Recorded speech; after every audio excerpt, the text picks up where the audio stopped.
은혜 받으실 말씀의 본문은 욥기 15장 17절에서 25절입니다. 하나님은 그 거룩한 자들을 믿지 아니하시나니 하늘이라도 그의 보시기에 부정하거든 하물며 악을 짓기를 물마심같이 하는 가증하고 부패한 사람이겠느냐. 내가 내게 보이리니 나를 들으라. 내가 본 것을 설명하리라. 이는 곧 지혜로운 자들이 그 열조에게서 받아 숨기지 아니하고 전하여 온 것이라. 이 땅은 그들에게만 주셨으므로 외인은 그들 중에 왕래하지 못하였느니라. 그 말에 이르기를 악인은 그 일평생 고통을 당하며 강포자의 횟수는 작정되었으므로 그 귀에는 놀라운 소리가 들리고 그 형통할 때 멸망시키는 자가 그에게 임하리니 그가 어두운 데서 나오기를 바라지 못하고 칼날의 기다림이 되느니라. 그는 유리하며 식물을 구하여 이르기를 어디 있느냐 하며 흑암한 날이 가까운 줄을 스스로 아느니라. 환난과 고통이 그를 두렵게 하며 싸움을 준비한 왕처럼 그를 쳐서 이기리니 이는 그 손을 들어 하나님을 대적하며 교만하여 젖는 자를 배반함이니라. 샬롬 성가대의 찬양과 니시 오케스트라 연주가 있겠습니다.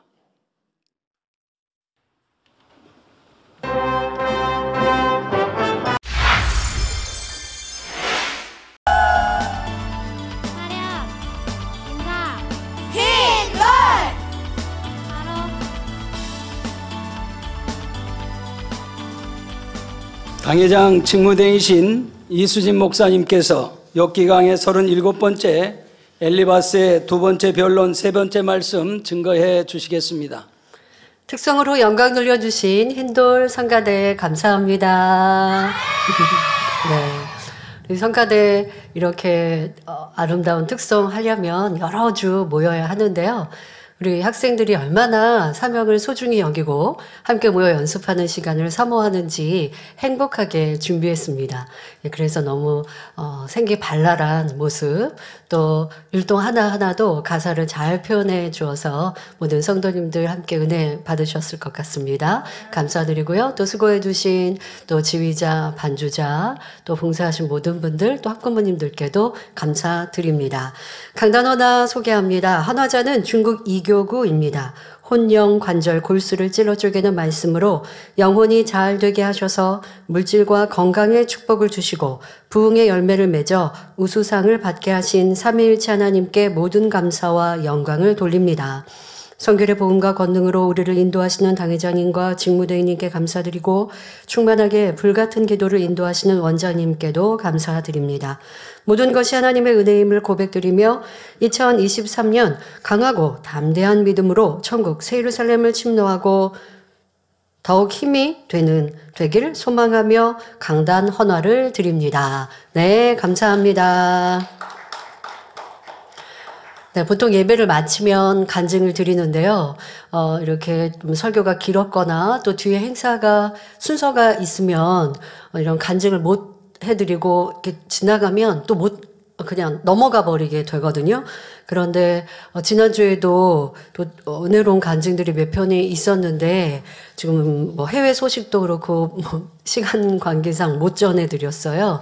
해서 오늘은 먼저 설교 전에 또 설교 후에 순서가 있어서 설교 전에 간증을 좀 2개를 드리려고 합니다. 왜냐하면 너무 중한 병이 치료받은 그런 간증이기 때문에 여러분들이 또 이제 작정 다니엘 절야 다음 주 월요일부터 시작합니다만은 항상 이런 하나님의 권능 꼭 은사 집회 때가 아니어도 목자의 음성 사서함 기도로도 놀라운 치료의 역사를 체험한 해외 간증들 전해드릴 때 먼저 은혜 받으시고 또 설교에 들어가도록 하겠습니다.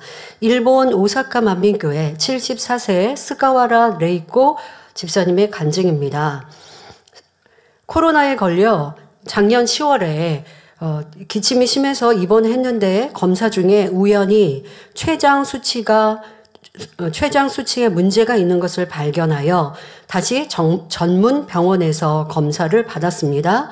그런데 췌장에 낭포성 종양이 있으니 급하게 수술을 해야 한다고 했고 작년 11월에 수술을 했습니다. 그러나 수술 후 통증이 계속 있었고 약을 복용해도 나아지지 않았습니다.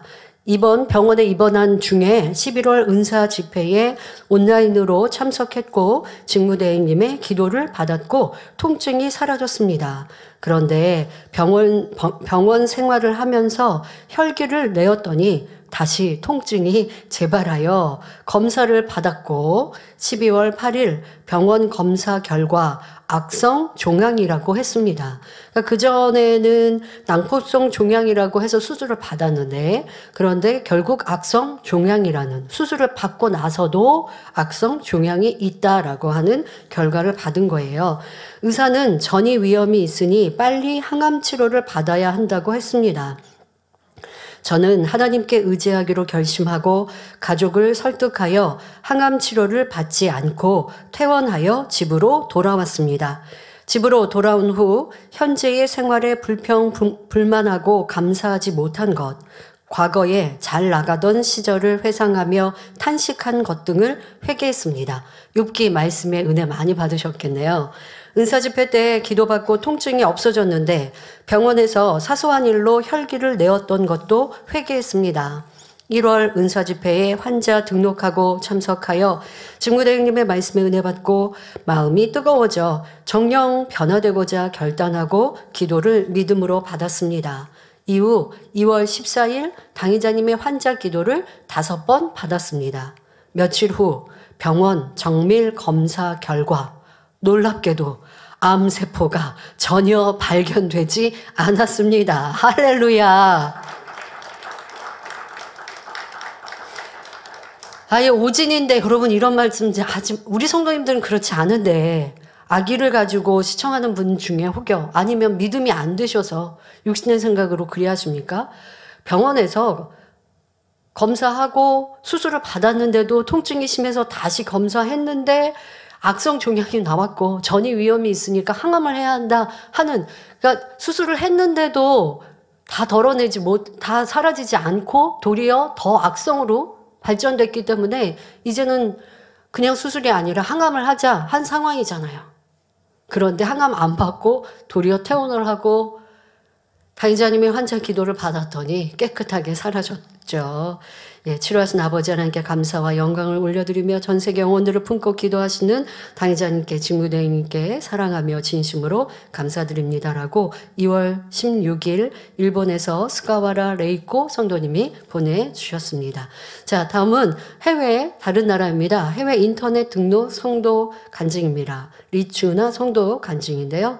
저희 딸 박영재 43세 딸이 자궁암 치료받은 것을 간증드립니다. 딸이 우리 교회 성도가 아니었습니다. 이분도 지난 2018년 봄 집을 구입했는데 그 과정 중 법을 위반하여 징역 5년형을 선고받아 수감 생활을 하고 있습니다. 그러던 중 작년 7월 급한 연락을 받았는데 딸에게 자궁 종양이 발견되었는데 이미 말기 상태이고 암세포가 임파선까지 전이되었다고 했습니다. 저는 딸에게 면회를 갔는데 딸은 2명의 도움을 받아 휠체어를 타고 나와 겉옷을 위로 걷어 올리며 볼록하게 튀어나온 복부를 보여주었습니다. 손으로 만져보았더니 종양의 크기가 아기 머리만 하게 그러니까 어머니가 만져봐도 만져질 정도였던 것이죠. 순간 저는 가슴이 찢어지듯 아팠고 눈물이 하염없이 흘러내렸습니다. 의사는 수술조차 할 수 없는 상태라며 항암 치료를 8번 해보라고 했습니다. 그래서 항암 치료를 시작하여 2번의 치료를 한 후 치료비가 부족하여 더 이상의 항암 치료를 할 수 없어 다시 친구에게 돈을 빌리러 갔습니다. 친구가 말하기를 나도 이제 빌려줄 돈이 없어. 너의 딸 생명을 구할 수 있는 방법이 있는데 해보겠니? 하고 물었습니다. 저는 딸을 살릴 수만 있다면 무엇이든지 하겠다고 했습니다.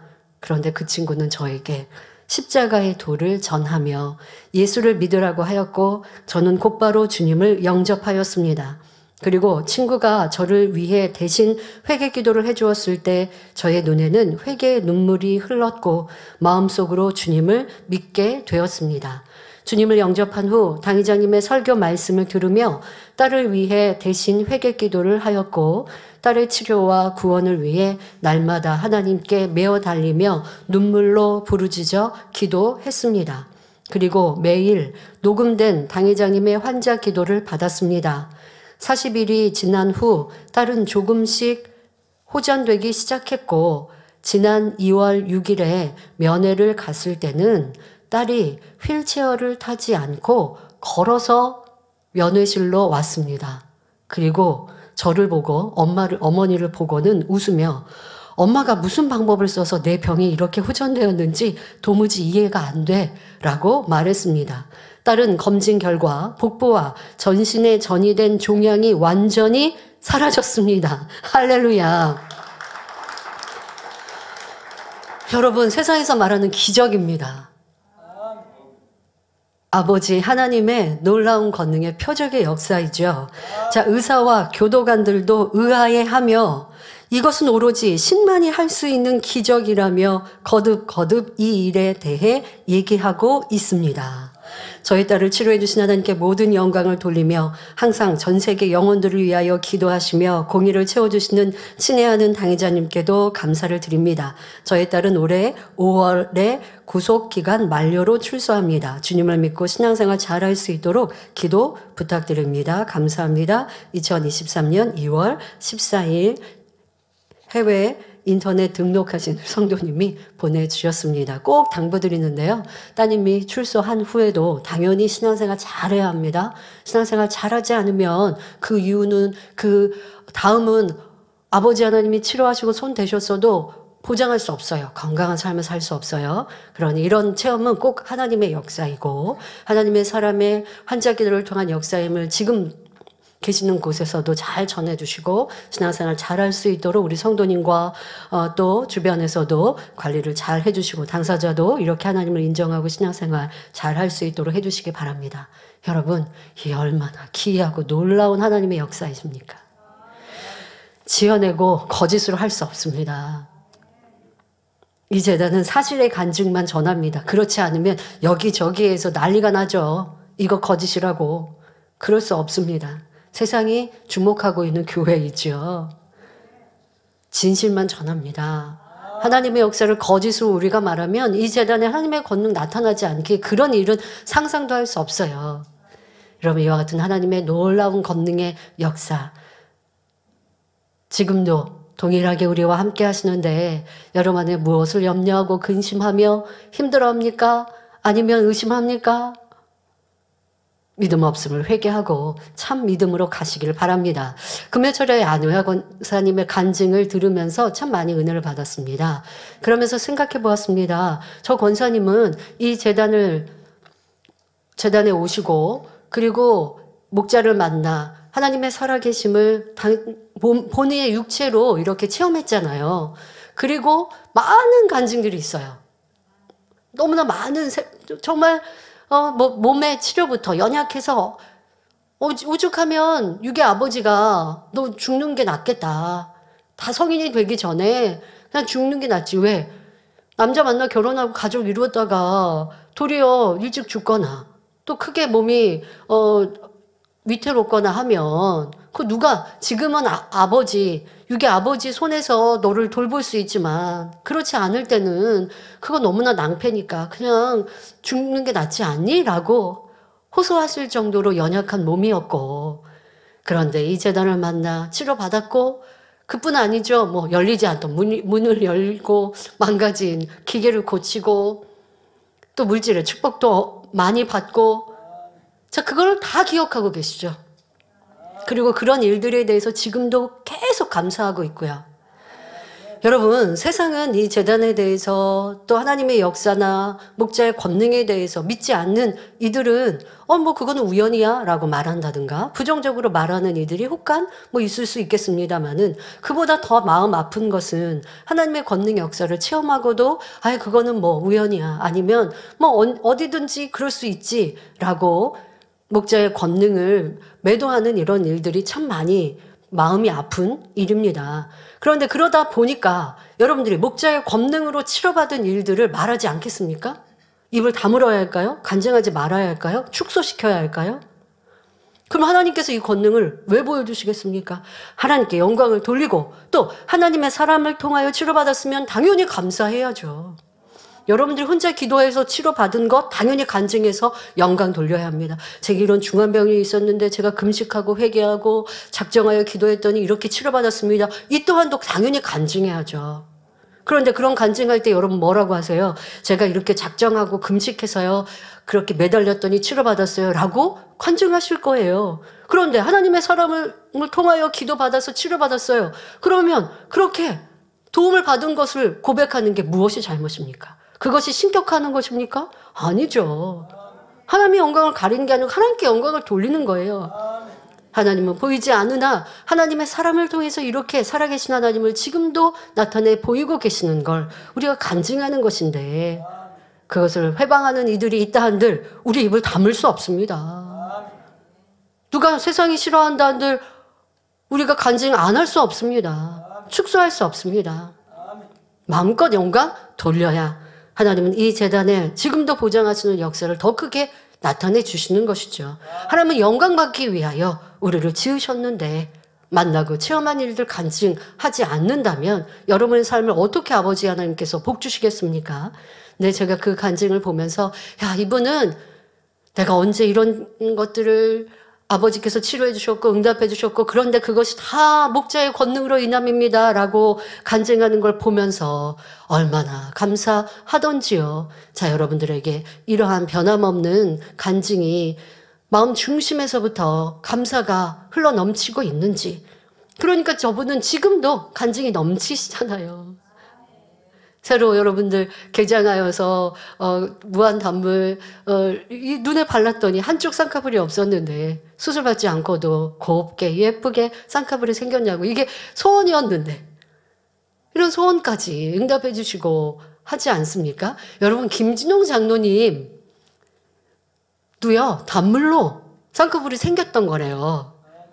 그러니까 막 우리 이제 2000년 3월에 이 단물 아버지 하나님께서 역사해 주시고 그리고서는 사모에서 본인이 얼마 지나지 않아서 방문하셨고 그리고 쌍꺼풀을 이 쌍꺼풀이 없었던 눈이었는데 바르고 그때 생기고 지금까지 예쁘게 있으신 거예요. 얼마 전에 제가 그렇게 개인 간증을 들으면서 그러셨구나. 없었던 눈이었는데 이게 그때 초창기에 단물 막 역사해 주셨던 그때 방문하고 마음의 소원을 품은 것을 응답해 주셨다라고 하는 걸 들으면서 얼마나 감사한지요. 여러분들은 만나고 체험한 하나님의 역사, 목자의 권능 잊지 않고 계십니까? 변함없이 감사하고 간증하고 계십니까? 그래서 생각해 보았습니다. 우리 성도님들이 20년 전, 30년 전, 40년 전에 오셔서 치료받고 응답받은 간증. 그런데 우리가 40년 전만으로 끝나지 않거든요. 치료받아서 지금까지 강건하실 것이고 또 그 신앙생활 어간에도 얼마나 많은 간증들이 우리 가운데 있을까. 그런데 내가 이렇게 매거진에 나는 또 아니면 단에서 한 번도 간증을 못했는데요 라고 하는 안타까움이 있는 분들 얼마나 많이 계실까. 저런 기회를 드린다면 청산유수처럼 흘러나오는 감사와 행복한 고백 모습이 너무나 많을 텐데 라는 생각도 해보았습니다. 꼭 그런 자리를 여러분들 마련해 드리지 못하더라도 지역 모임에서 화요 기도회에서 서로 이런 간증들을 넘치도록 하시고 또 그러다가 너무 은혜로운 간증들이 있으면 교우자님들은 또 교회에 보고해 주시면 또 이렇게 함께 간증으로 영광 돌릴 수도 있겠고요. 여러분들 아버지 하나님의 크고 놀라운 권능의 역사들 잊지 마시고 지금도 우리와 함께 하시는 그 사랑에 감사하고 더 기쁘게 뜨겁게 신앙생활하는 우리 모두가 되시기를 바랍니다. 이제 말씀에 들어가도록 하겠습니다. 사랑하는 성도 여러분, 지난 시간 엘리바스는 욥이 하나님께 대해 원망하며 친구들과 변론할 때 감정을 내며 울그락 변한 표정과 격한 말투를 비꼬며 지적하였습니다. 또한 너는 깨끗하지도 의롭지도 않은 사람이라 매도하며 하나님까지 들먹였지요.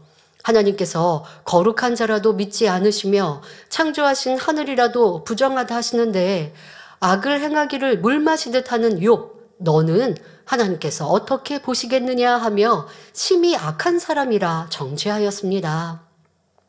이렇게 변론이 오가다 보면 감정이 상하여 상대를 무시하며 업신여기는 말을 하고 다툼이 일어나며 사이가 벌어지게 됩니다.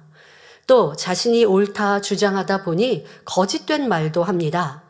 엘리바스는 자신이나 주변 사람들이 의롭지 않고 욥도 악하다 말하려다 보니 모든 사람이 깨끗하지 않고 의롭지 않다 표현하였지요. 이는 자기의 주장을 뒷받침하려고 부풀려 말한 거짓입니다. 우리의 삶에도 내 감정, 내 의견을 앞세우다 보면 나와 몇몇 사람의 의견이면서 모든 사람이 나처럼 생각한다 말하기도 합니다.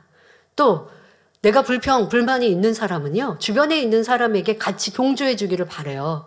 근데 상대방은 별로 그렇게 나도 불평불만이 많지는 않거든요. 그런데 말하는 사람이 자꾸 그렇게 끌어내는 거죠. 당신도 그렇지 않아?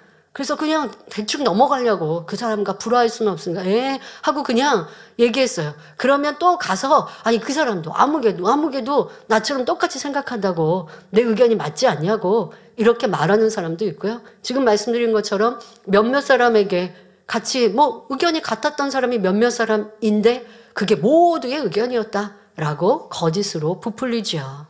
작은 피해를 큰 피해로 부풀려 말하거나 하나의 잘못을 모든 것이 잘못되었다 표현하는 거짓도 보게 됩니다. 그러니 선을 쫓고 진실을 사모하는 만민의 성도님들, 주님의 마음을 사모하는 우리는 결코 내가 옳다 주장하지 말고 항상 진리의 말씀으로 자신을 돌아보아야 합니다.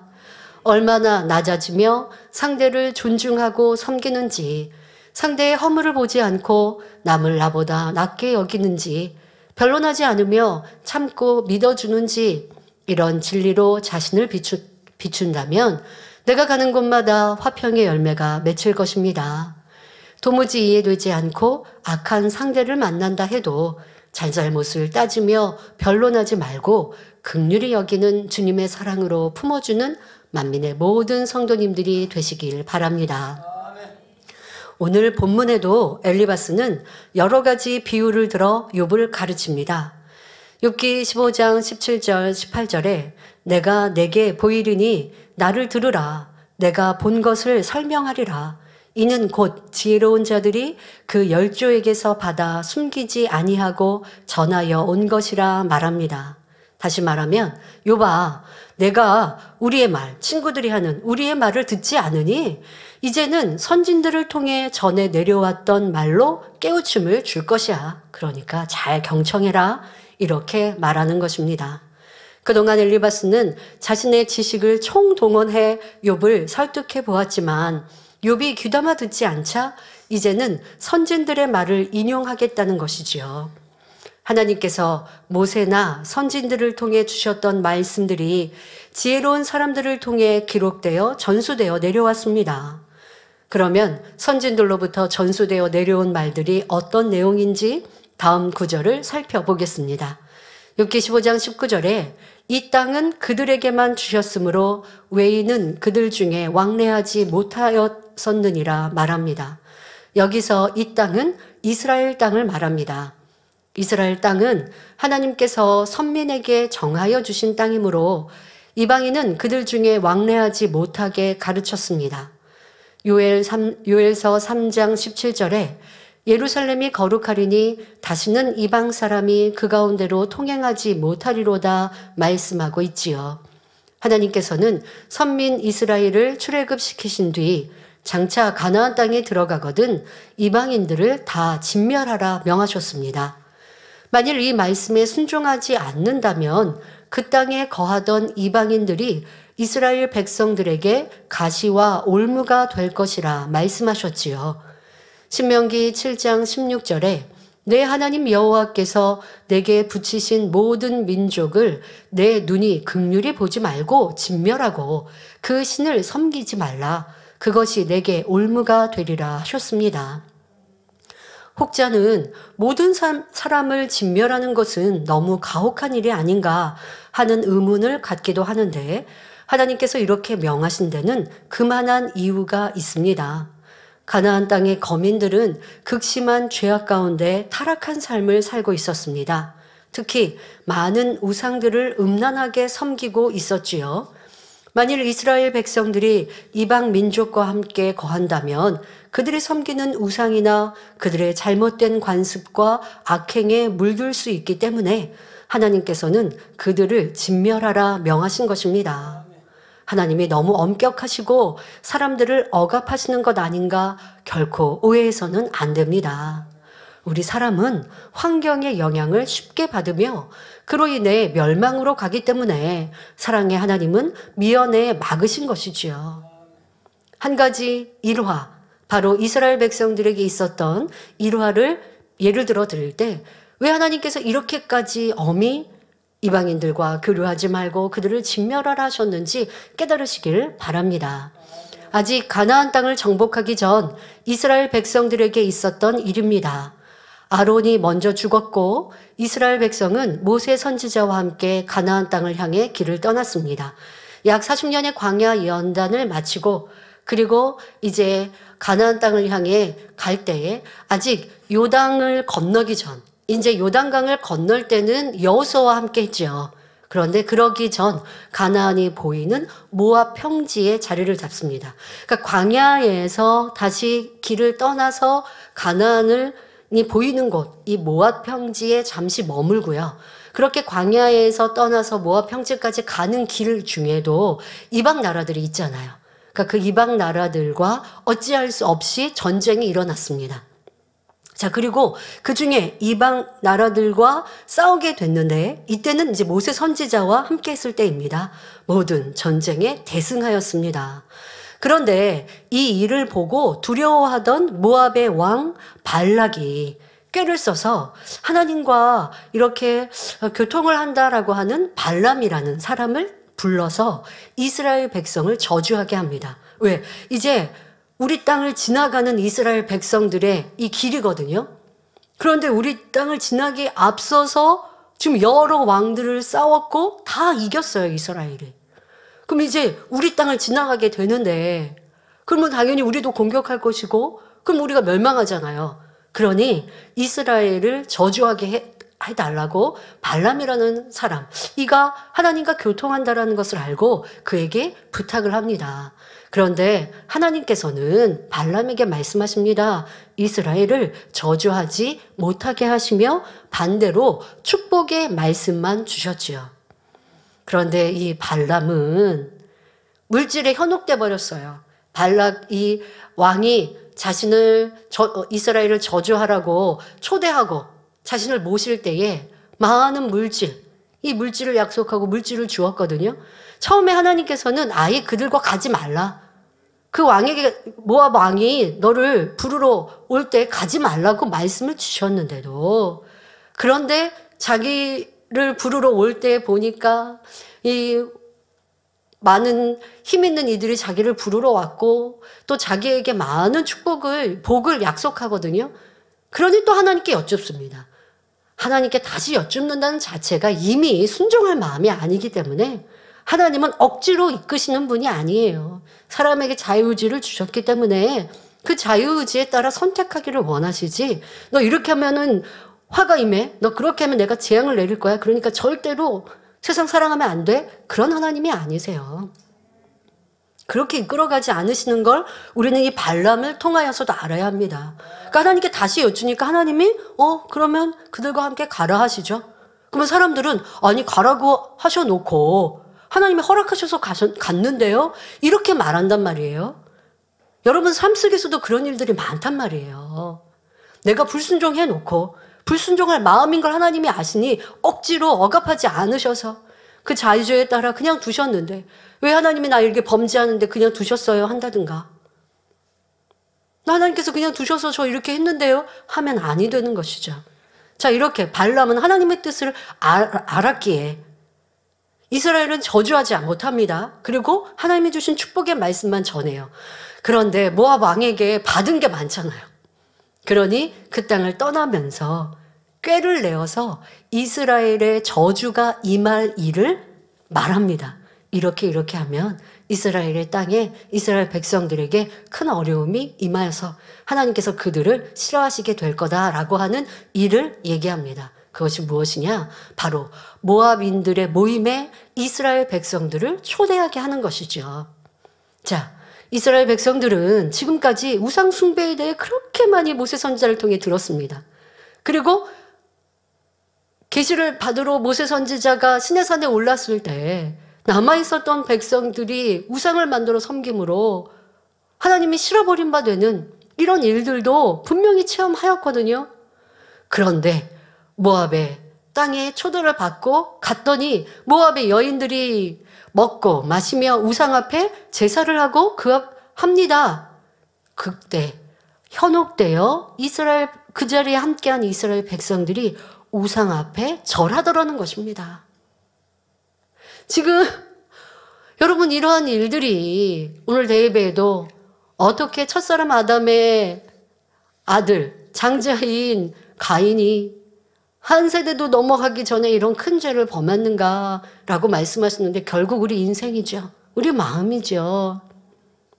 근데 이스라엘 백성들 지금까지 하나님을 원망하고 우상을 섬기면 큰 어려움을 당하였고 또 모세 선지자를 통해 주신 율법을 통해 하나님만이 참신이심을 우상 숭배하면 안 될 것을 말씀하셨는데 그런데 이방 나라 백성들이 자신들을 초대하고 그 우상의 자리에 함께하니 우상 숭배를 하더라는 것입니다. 이로 인해 연병이 임하였고 죽은 자가 24,000명이나 되었다. 성경은 기록하고 있습니다. 모세 선지자를 통해 나타난 큰 권능의 역사를 보며 광야의 연단의 시간, 구름기둥, 불기둥으로 지켜주심도 보았습니다. 불순종한 백성들에게 재앙이 임하며 고라의 일당이 땅에 삼키우는 것도 체험했습니다. 그리고 하나님께서 함께 하심으로 이방 나라와의 전쟁에서도 대승하였지요. 그런데 이방인들과 만나 그들의 문화를 접하니 이내 변개하더라는 것입니다. 그리고 이는 사망이지요. 그러니 하나님께서는 이를 경계하며 말씀하신 것입니다. 하나님께서 이스라엘 백성에게 이방 민족과의 통혼을, 결혼을 엄격히 금하신 것도 이러한 이유 때문입니다. 이스라엘 백성이 하나님 명령에 순종하여 우상을 섬기지 않고 말씀 안에 살 때는 형통한 길로 인도받았습니다. 그러나 하나님을 떠나 이방인과 연합하며 우상을 섬길 때에는 다른 나라의 침략을 받고 포로로 잡혀가는 등 많은 어려움을 겪었지요. 이방인과 연합하지 말라는 말씀은 영적으로는 하나님의 자녀는 세상과 짝하지 말고 진리 안에 순종하며 살아야 한다는 의미입니다. 우리는 세상 속에 살아갑니다. 이방인과 교류하지 말라고 한들 여러분 직장생활 안 하실 거예요? 학생들 학교 안 갈 거예요? 그래야라는 것이 아니라 세상 안에서도 구별된 삶을 살라는 것이에요. 보고 듣고 말하고 행하는 것이 세상 사람과 같아서는 아니 될 것이고 세상 사람들이 행하는 것들 그것을 내가 따라해서도 아니 될 것이고 정확한 진리로 분별하여 빛 가운데 진리 가운데 살아야 한다. 지금도 우리에게 말씀하고 계시는 것입니다. 하나님의 자녀가 세상과 짝하여 비진리 속에 악을 행하며 살아갈 때는 사단의 역사를 받고 어려움을 겪을 수밖에 없지요. 그렇다고 하여 세상 사람들이 마시고 취하는데 저는 그렇지 않은데요. 그러니까 세상과 구별된 삶을 살아요 말할 것이 아니라 세상 사람은 거짓말도 하고 판단도 하고 정죄도 하고 남을 비판하기도 하고 짜증하고 혈기하고 싸우고 다툽니다.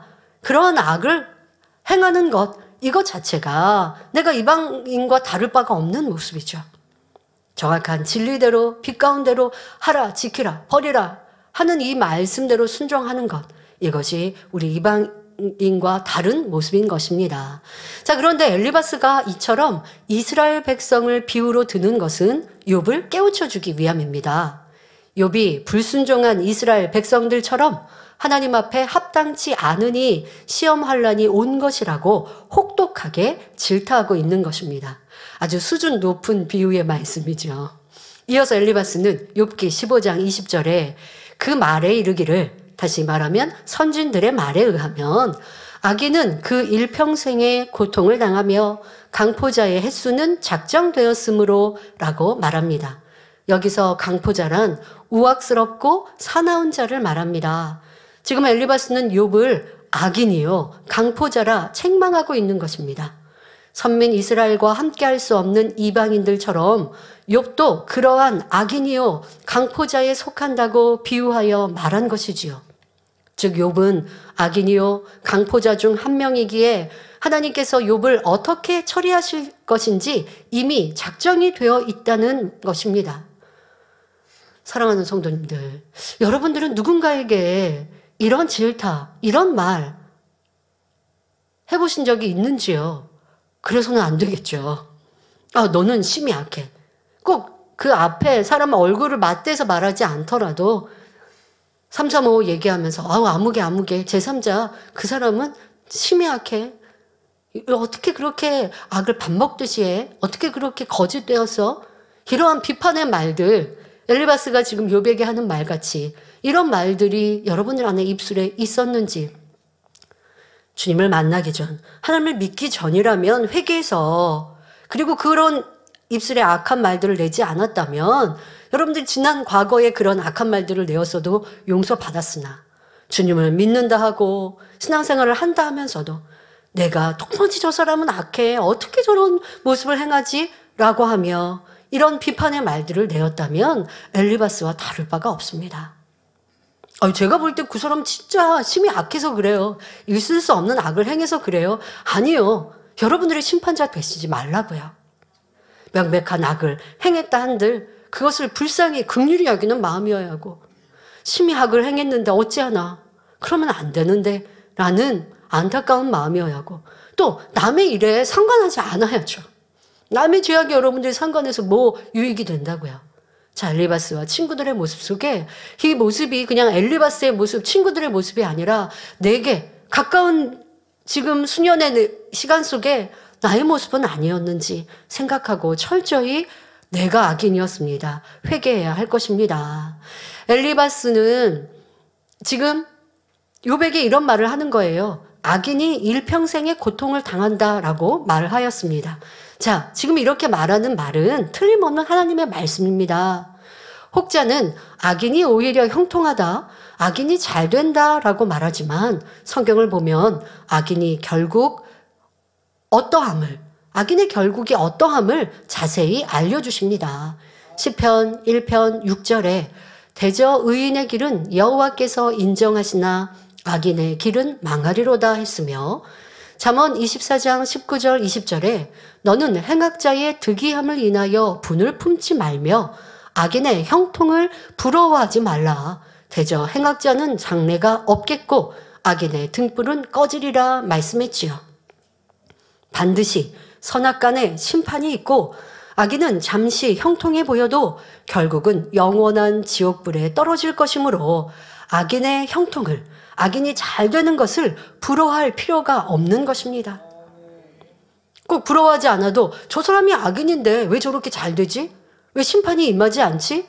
그런 말 할 필요 없어요. 심판자는 하나님이시니까.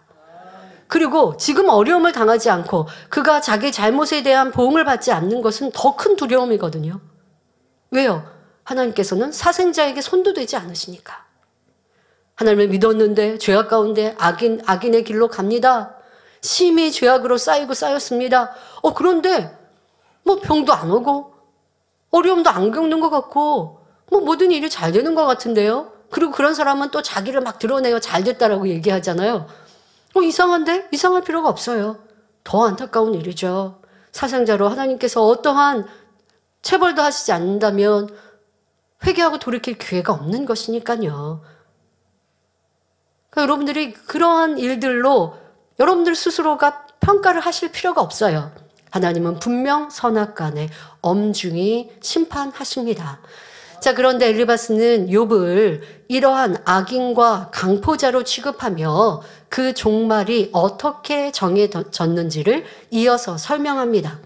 욥기 15장 21절 22절에 그 귀에는 놀라운 소리가 들리고 그 형통할 때에 멸망시키는 자가 그에게 임하리니 그가 어두운 데서 나오기를 바라지 못하고 칼날의 기다림이 되느니라 했습니다.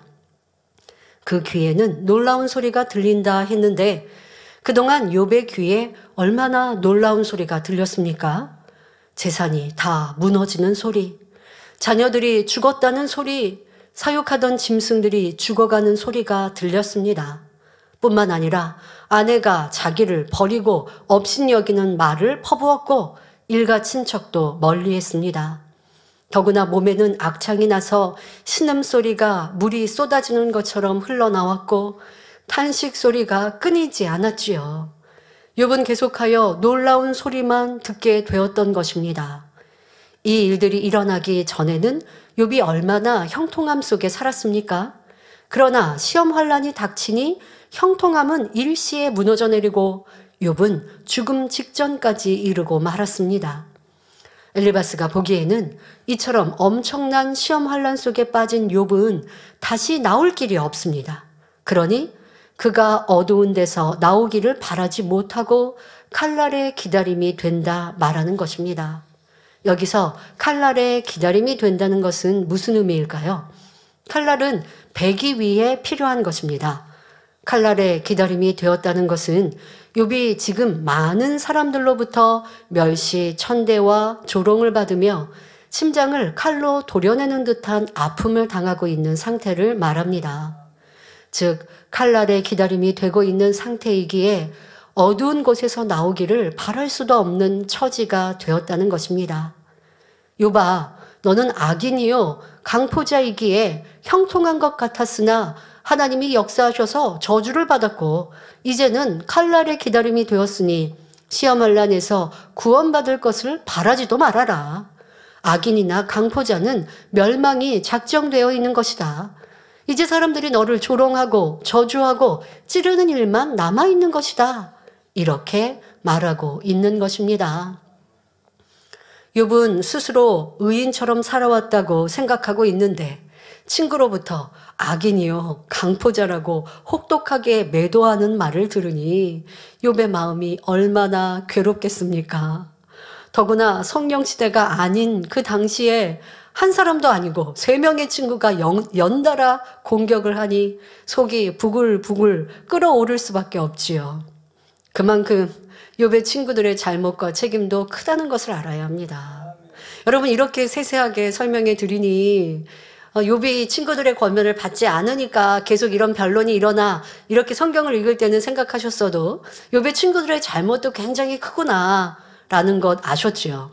그런데 나는 욥의 친구들과 같은 역할이 내 배우자에게, 내 부모, 내 자녀, 내 이웃, 내 직장 동료에게, 친구에게 그런 역할은 아니었는가? 그런 때는 없었는가 생각해 보셔야 합니다. 때로는 남편이 사업을 하다가 망했습니다. 얼마나 힘들어요. 그러면 위로해주고 우리 다시 일어납시다. 어려운 때를 잘 견디어서 그러면 다시 또 재기할 수 있습니다. 힘과 용기가 주는 아내였는가? 아니면 당신 내가 그렇게 일 벌리지 말라고 그랬는데 일 벌리고 벌리더니 결국 이렇게 됐네. 이제 어떻게 할 거야? 자녀들은 어떻게 할 거야? 학원은 어떻게 보낼 거야? 나는 지금까지 결혼해서 지금까지 이렇게 힘들었는데 이제는 더 힘든 일만 남았네. 하고 원망하고 바가지를 긁고 이제 우리는 살 소망이 없다 하며 울고 불고 매일매일 얼굴에는 짜증과 수심과 네 잘못 내 잘못 이렇게 살았던 시간들이 있다면 세상에서 이런 모습들 많이 볼 수 있죠. 욥의 친구 이 엘리바스와 무엇이 다르겠습니까? 상대가 아무리 실수하고 잘못하여 어려움을 자초했다 할지라도 내가 질타하여서 아니면 겉면 무언가의 잘못을 찾아서 상대가 듣고 더 발전될 수 있다면 그런 역할은 또 필요합니다. 잘못된 것을 무엇인지 알지 못하여서 계속 잘못된 길로 가면 안 되니까요. 하지만 그런 말을 하더라도 위로와 용기를 주는 말과 함께 해야 할 것이고 아무리 정확한 말, 진실된 말, 특히 입에 쓴 약과 같은 말이지만 꼭 필요해서 내가 해. 그렇게 말하는데 상대가 듣지 않으면 그건 약이 아니라고요. 토해내버리니까 소용이 없잖아요. 그러한 내 역할은 아니었는가 그런 모습은 있었다고 한다면 상대의 잘못이 아니라 상대로 인하여 우리 가정이 어려워져서가 아니라 내가 상대를 힘들게 했고 가족을 더 힘들게 했구나 라는 생각을 해야 합니다. 세상을 살아가다 보면 가족 중에 생각하지 않은 어려움을 당할 수도 있고 문제가 있을 수 있습니다. 그럴 때 서로 힘을 주고 용기를 주고 더더욱 우리 성도님들은 하나님을 믿는 믿음의 사람들이니 혹여 내 배우자, 내 자녀가 아직 하나님을 믿지 않는다 할지라도 여러분은 하나님을 믿는 참 자녀이니 그리스도의 향기를 바라고 힘이 되고 용기가 되면 그런 때 심령이 간해진 배우자와 자녀가 도리어 그러한 때에 여러분들의 선과 사랑에 마음문을 열고 구원의 길로 올 수 있는 것이에요. 또 함께 믿음으로 달려가는 가족이라면 먼저는 하나님을 생각해야 할 것이고 진리에 합당하지 못한 것이 무엇인가를 생각해야 할 것이고 어찌하면 우리가 하나님을 더 기쁘시게 하여 지금의 이 어려움들을 해결할 수 있을까 대화한다면 아버지 하나님께서 그 안에 빛으로 임하시지 않겠습니까?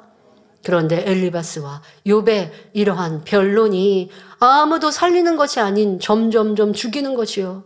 화초에 물을 주고 영양분을 주는 게 아니라 독을 뿌리는 것과 마찬가지라는 걸 알아서 이러한 우리의 입술, 우리의 모습은 없어야 할 것입니다.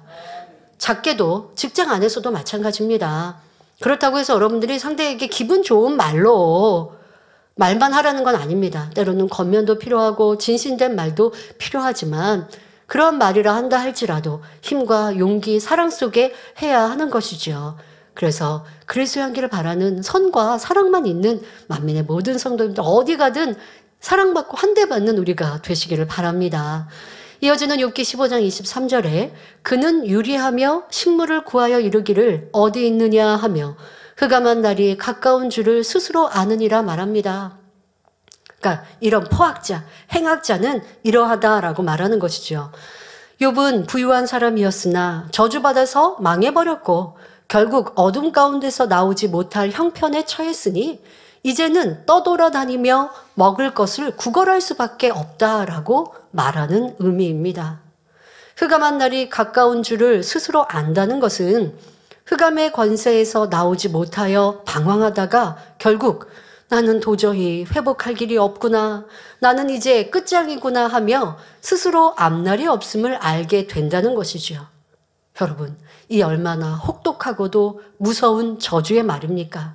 고통을 당한 스스로가 이런 말을 해도 원망이기에 하나님의 사람들이라면 아니 됐는데 지금 상대가 욥에게 그러고 있어요. 너는 포학자요, 행학자요, 심히 악한 사람이기에 하나님이 너에게 이런 저주를 내리셨고 너는 그 저주의 끝이 결국 이제 모든 것을 포기하는 그날이 될 거고 너는 예전에 부유했지만 이제는 구걸하는 사람이 될 거야 라는 말을 하고 있는 것입니다.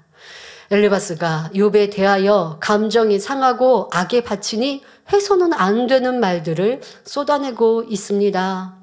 이어지는 욥기 15장 24절 25절을 보면 엘리바스는 욥에게 환난과 고통이 그를 두렵게 하며 싸움을 준비한 왕처럼 그를 쳐서 이기리니 이는 그 손을 들어 하나님을 대적하며 교만하여 전능자를 배반함이니라 말합니다.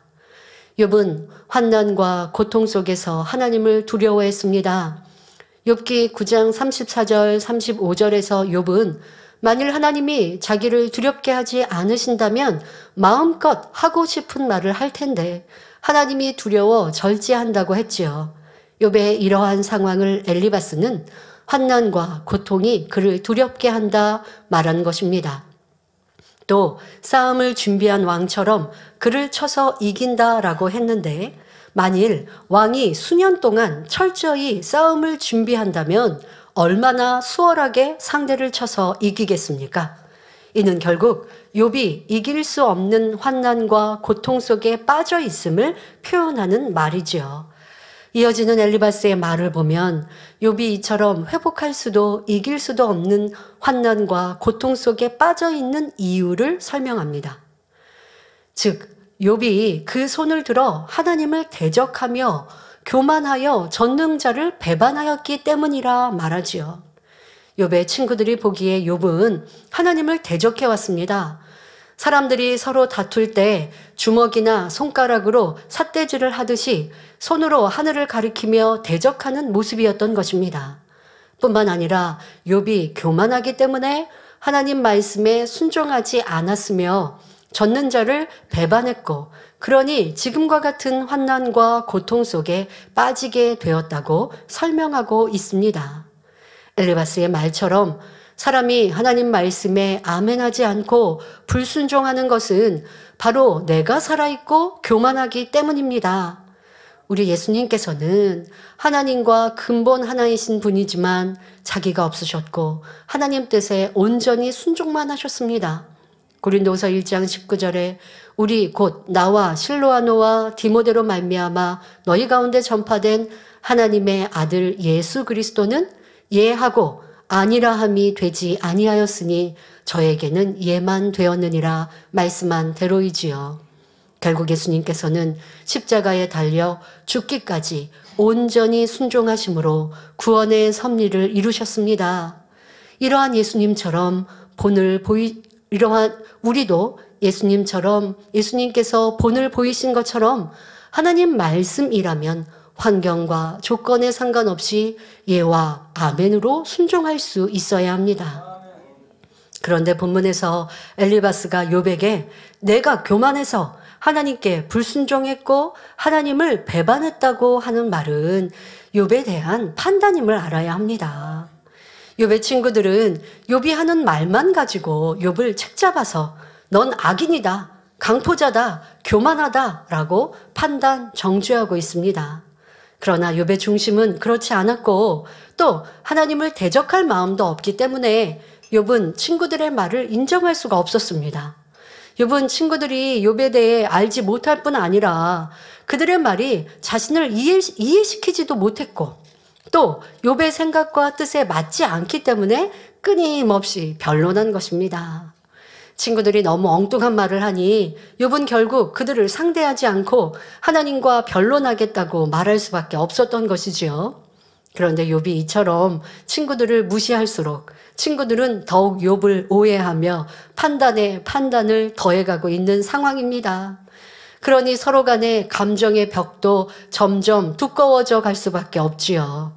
우리 주변에도 상대를 오해하고 판단함으로 인해 이웃 간에, 가족 간에, 회사 동료 간에 감정이 쌓이고 쌓여 원수가 되는 경우가 얼마나 많이 있습니까? 전도서 5장 2절에 너는 하나님 앞에서 함부로 입을 열지 말며 급한 마음으로 말을 내지 말라. 하나님은 하늘에 계시고 너는 땅에 있음이니라. 그런즉 마땅히 말을 적게 할 것이라 말씀합니다. 하나님만이 사람의 중심을 보십니다. 그러므로 내 편에서 상대의 마음을 분명히 읽지 못할 때에는 함부로 말하지 말아야 합니다. 또 스스로 착각해서 나는 상대의 마음을 훤히 들여다보고 있어. 내가 믿음이 좋으니까 상대의 그런 마음은 내가 잘 알아. 이 또한 교만입니다. 그러니까 그러한 생각도 하지 말아야 합니다. 그래서 입으로 상대를 평가하고 비판하고 가르치다가 죄에 죄를 쌓게 되는 것이지요. 특히 죄종이나 일꾼이 양떼와 상담할 때도 마찬가지입니다. 단지 겉으로 드러나는 말과 행동만을 보고 상대를 깨우쳐 준다면, 하나님의 말씀으로 가르치려 한다면 상대는 더욱 마음 문을 닫을 수밖에 없습니다. 아무리 말씀의 지식이 많고 언변이 뛰어나다 해도 그것으로 상대에게 변화의 역사를 줄 수 없습니다.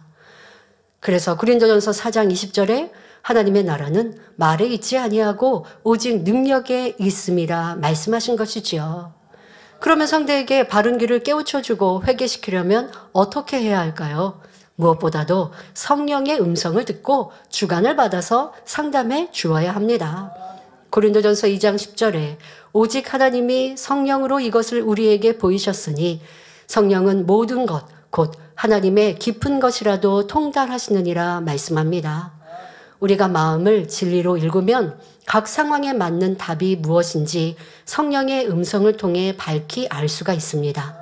상대의 마음과 생각도 성령께서 알려주실 수 있고 상대의 믿음의 분량에 맞춰서 답을 주는 것도 성령님만이 하실 수 있습니다. 그러니 성령의 주관을 받아서 상담을 해줘야 상대를 변화시킬 수 있고 문제를 해결해 줄 수 있는 것입니다. 성령의 주관을 받지 않으면 욥의 친구들처럼 나의 지식, 나의 판단으로 상담할 수밖에 없습니다.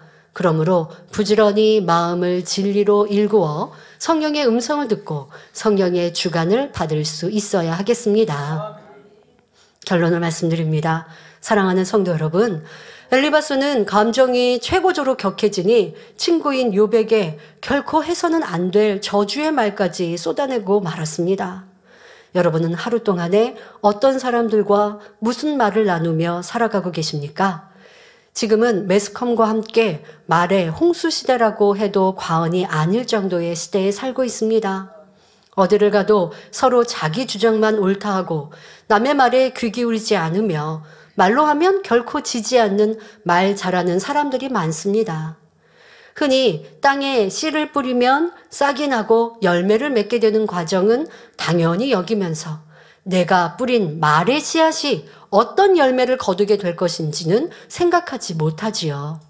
오늘날 과학자들과 신경외과 의사들의 연구 조사에 따르면 인간은 언어 중추 신경에 의해 모든 신경이 지배받는다고 합니다. 그래서 자녀를 양육할 때에도 어리석다, 미련하다, 못났다고 말하면 그렇게 될 수밖에 없으므로 부정적인 말은 금하고 긍정적인 말만 하라고 교육합니다. 비록 단점이 많아도 장점을 찾아서 격려해주면 자꾸 입으로 시인하는 대로 자신 있고 긍정적인 인격으로 변화될 수 있기 때문입니다. 하나님께서도 성경을 통하여 우리에게 말 한마디가 인생에 얼마나 큰 영향을 미치는지 알려주셨습니다. 마태복음 12장 36절 37절에 사람이 무슨 무익한 말을 하든지 심판날에 이에 대하여 신문을 받으리니 내 말로 의롭다함을 받고 내 말로 정죄함을 받으리라고 하여 우리의 언어 생활이 영원한 운명을 결정할 수 있다고 말씀합니다. 또 베드로전서 3장 10절 11절에 생명을 사랑하고 좋은 날 보기를 원하는 자는 혀를 금하여 악한 말을 그치며 그 입술로 괴후를 말하지 말고 악에서 떠나 선을 행하고 화평을 구하여 이를 좇으라 하였습니다. 그러므로 우리는 늘 선한 말, 믿음의 말, 진리의 말, 사랑의 말만 해야 합니다. 진리 안에서 고백하는 긍정적인 말, 아멘하고 시인하는 말은 성령의 역사를 일으키고 우리 자신을 변화시켜 줍니다. 또 우리의 따뜻한 말이나 격려의 말을 통해 상대가 새 힘을 얻기도 하고 반대로 부정적인 말로 인해 낙심에 빠지기도 합니다. 이처럼 말이 너무나 중요하다는 사실을 깨달아 항상 긍정적이고 선한 말, 상대에게 힘을 주는 말로 아름답고 복된 삶을 영위하시기를 주님의 이름으로 축원합니다. 말씀 참고하시면서 함께 기도하겠습니다. 좋으신 아버지 하나님, 오늘은 욥을 향해 엘리바스가 악하다, 정죄하고 또한 너가 이렇게 악으로 심었으니 결국 하나님이 너를 버리신 것이고 너는 이제 죽음만, 또 너에게 당할 일들은 너무 심히 괴로움만 남았다, 저주의 말까지 쏟아붓는 것을 들어보았습니다. 나의 모습은 엘리바스와 같지는 않았는지 점검해 보게 하시고 주변의 사람들 아니면 내 생각 속에 이러한 판단과 정죄의 모습이 우리의 삶에 얼마나 악영향을 미치는지, 또한 내게 원수마귀 사단이 떠나지 않는 일임을 깨우쳐서 변화된 마음이요 입술과 행함이 되게 하여 주옵소서. 감사드리며 우리 주 예수 그리스도의 이름으로 기도하옵나이다. 아멘. 당회장님의 환자를 위한 기도를 받겠습니다. 아픈 곳이나 연약한 곳 위에 손을 얹고 기도 받으시고, 아프지 않는 분들은 가슴에 손을 얹고 마음의 소원을 위해 믿음으로 기도 받으시기 바랍니다. 할렐루야. 전능하신 사랑의 아버지 하나님, 이 시간 기도 받는 모든 성도님들 위해 안수하여 주옵소서. GCN과 인터넷과 화상을 통해 기도 받는 지교회와 지성전, 그리고 전 세계 하나님의 자녀들 위에도 시공간을 초월하여 역사하여 주시기를 원합니다. 믿어지는 믿음을 주시고 부정적인 생각과 의심의 세력을 물리쳐 주옵시며 모든 시험 환난도 물리쳐 주옵소서. 머리부터 발끝까지 오장육부 뼈 마디마디 온몸의 신경 조직 세포 등 아픈 곳마다 성령의 불로 태우시고 근본의 빛으로 역사하여 주옵소서.